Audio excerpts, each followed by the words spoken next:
እጅግ አስገራሚ የተባሉ አራት ዜናዎችን ይዤላችሁ መጥቻለሁ። እስከ መጨረሻው ተከታተሉኝ።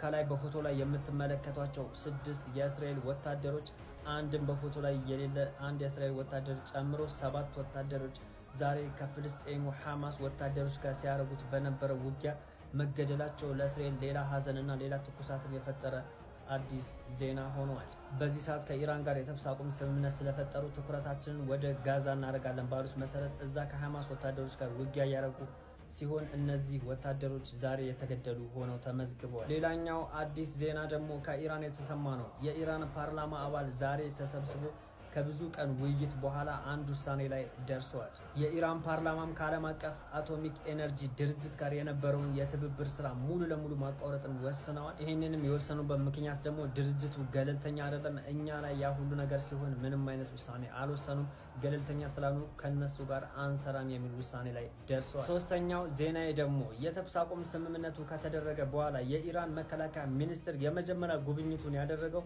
ወደ ቻይና ሆኗል። ይሄም አነጋጋሪ ሆኗል። ይሄ የሆነበት ምክንያት ሰዎች እንደሚገምቱት ከሆነ እስራኤልም ሆነ አሜሪካ የተኩስ አቁም ስምምነቱን በማንኛውም ሰዓት ሊጥሱ ስለሚችሉ አጋር ለመፈለግ ነው እየተባለ ይገኛል። ሌላኛው ሁላችሁም ስለዚህ ዜና ሰምታችኋል ብዬ አስባለሁ። እስራኤል ዳግም ለቅሶ የተቀመጠችበትና ድጋሚ ተሸነፈች የተባለበት ትልቁ የዛሬ ዜናና ሰበር ዜና ተብሎ በተለያዩ ሶሻል ሚዲያዎች ሲነገር የነበረው ነገር የእነዚህ ሰዎች ጉዳይ ነው። እስራኤል በመጀመሪያ ጥቃቷ ገደልኳቸው ብላ ስጨፍር የነበረችው ወሳኝ የኢራን ባለስልጣናት የኢራን ጄኔራሎች የጦር ትላልቅ ባለስልጣናት ናቸው። እነሱ ሞተዋል ተብሎ በተነገረበት ሰዓት ላይ በህይወት መኖራቸው እየተነገረ ይገኛል። ስለ ኔታንያሁ ልጅ ደግሞ አዲስ ዜና ወጥቷል። እሱን አጣርተን እናቀርባለን።